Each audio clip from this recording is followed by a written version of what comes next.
today's lesson, we're going to learn how to play the C major scale. We'll start off with the right hand, then we'll do the left hand, and then we'll do both hands. Important thing about playing any scale on the keyboard is your hand position.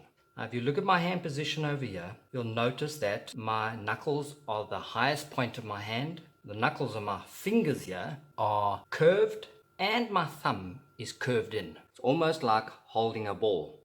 When you hold a ball, you don't hold a ball like that. You always have your thumb also around the ball. So if I had to put my hand like this on the keyboard, that's the position that you'd have. Let me just hold my hand like this and you can see my thumb is curved in. Don't let your thumb shoot out to the side like that, because you're going to end up maybe hitting a double note or hitting the wrong note. The thumb has always got to point towards the inside of the hand. Okay, so there's my position. Same with the left hand. My thumbs are pointed inwards. That just doesn't look right.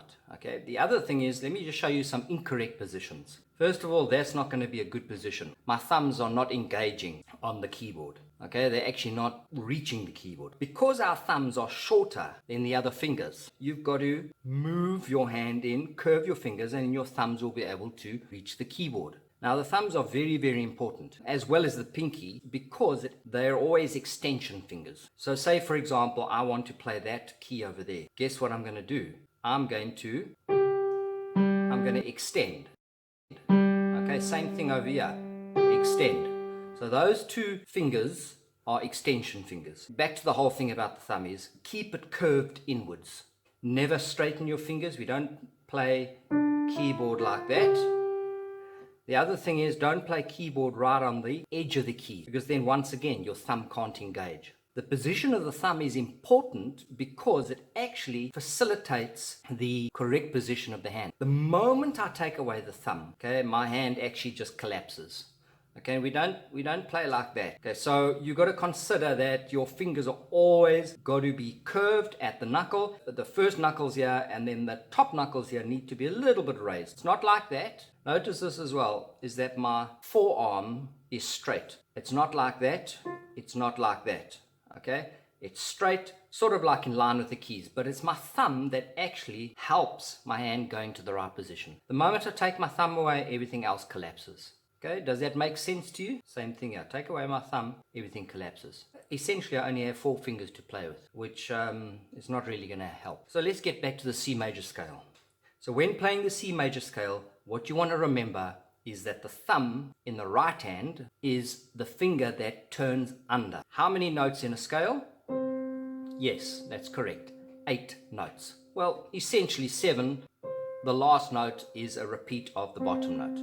So I call this the tonic, which is the first note of the scale, and I call this the upper tonic, okay, which is the first note of the scale, but it's at the top of the scale. Let's just stick with 8 notes in a scale. And how many fingers do I have? It's correct, I only have 5 fingers. What I've got to do is group my fingers in 5 and 3 to make 8. Now, if you look at this position over here, if I played the C major scale like this, what do I do now? Can you see that looks awkward? Okay, so I've got a better way. So instead of going 5 and then 3, I'm going to go 3 and then 5. Remember that your thumbs are always ones. Your thumbs are always 1. Okay? So it's 1, 2, 3, 4, 5. So let's do this. So we're going to go 1, 2, 3, thumb under, place it on the next note. 2, 3, 4, 5, and then when you come down, finish the hand and create 3 more fingers. Okay, let's do that again. 1, 2, 3. Notice my thumb already goes under the hand. 1, 2, 3, 4, 5, and then 5, 4, 3, 2, 1, and the third finger goes over to create 3 more fingers. 1, 2, 3, 1, 2, 3, 4, 5, 5, 4, 3, 2, 1, 3, 2, 1.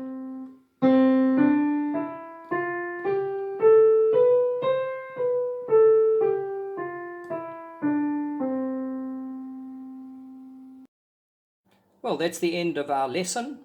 I hope you learned something about your hand position and how to put your hand on the keyboard correctly, and also the right hand C major scale and how the fingers work.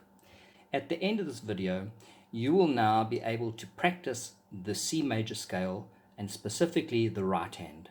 And in the next lesson, we will be working through the left hand C major position, left hand scale.